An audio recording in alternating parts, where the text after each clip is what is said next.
ఇదే RTV app వార్తల్ని క్షణాల్లో చదివే అవకాశం ఉంటుంది. ఒక న్యూస్ పేపర్, ఒక టెలివిజన్ ఛానల్ మీ చేతుల్లో ఎప్పుడూ ఉంటాయి. Welcome to RTV. నేను వర్మ. ప్రస్తుతం మనం విశాఖపట్నం తూర్పు నియోజకవర్గంలో ఉన్నాం.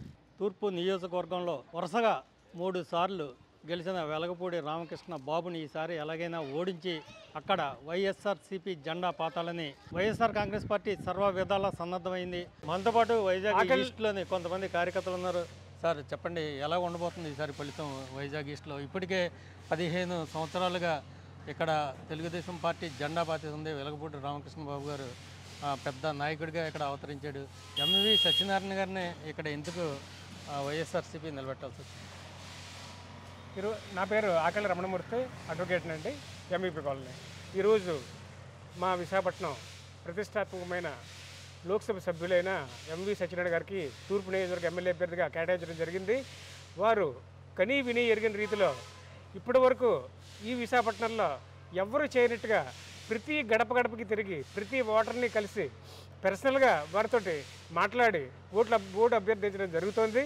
అలాగే కాదు, అలాగే 5 సంవత్సరాలుగా జగన్మోహన్ రెడ్డి గారు చేసిన అనేక సంక్షేమ పథకాలు, అలాగే ముఖ్యంగా అభివృద్ధిని ఇవన్నీ చూసి మాకు ఓటేసి మమ్మల్ని అసెంబ్లీకి పంపించడం. 2019లో అంత వేవ్లో కూడా వైజాగ్ ఈస్ట్లో మీరు ఇక్కడ ఓడిపోవాల్సి వచ్చింది.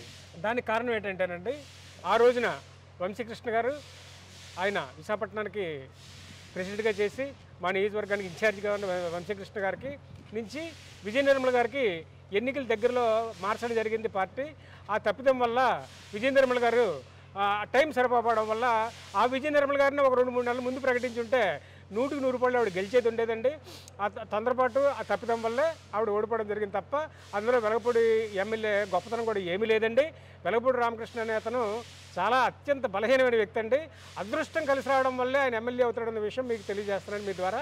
ఎందుకంటే మొదటిసారి ఆయన పోటీ చేసినప్పుడు 2009లో 2 యాదవ సామాజిక వర్గాల వాళ్ళు 37,000, 39,000 ఓట్లు చీల్చుకుని 41,000తో అత్యంత 2,000 మెజార్టీతో ఆయన గెలిచాడండి.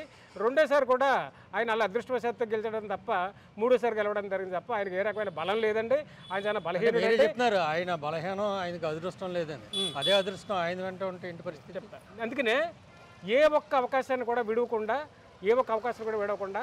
జగన్మోహన్ రెడ్డి గారి సంక్షేమ పథకాలు, అభివృద్ధి, అలాగే ఎంవి సత్యనారాయణ గారి కష్టం, విపరీతమైన కష్టం, 24 గంటలు ఆయన కష్టపడి పనిచేయటం.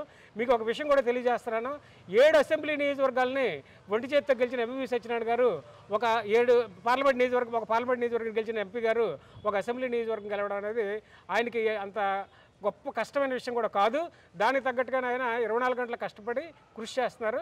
ఖచ్చితంగా 100కి 100 రూపాయలు ఈ రాష్ట్రంలో అత్యధిక మెజార్టీతో గెలిచిన నియోజకవర్గాల్లో మా విశాఖపట్నం తూర్పు ఉంటుందనేది మీ ద్వారా తెలియజేసుకుంటున్నాను. టోటల్గా మనం చూసుకుంటే వైజాగ్ ఈస్ట్లో ఈసారి మేము వైసీపీ జెండా ఎగరేస్తామని కార్యకర్తలు చెప్తా ఉన్నారు. కెమెరామెన్ అజయ్తో వర్మ, ఆర్టీవీ, విశాఖపట్నం. మరిన్ని వీడియోస్ కోసం ఛానల్ ని సబ్స్క్రైబ్ చేయండి. లేటెస్ట్ అప్డేట్స్ కోసం వాట్సాప్ ఛానల్ ని ఫాలో చేయండి.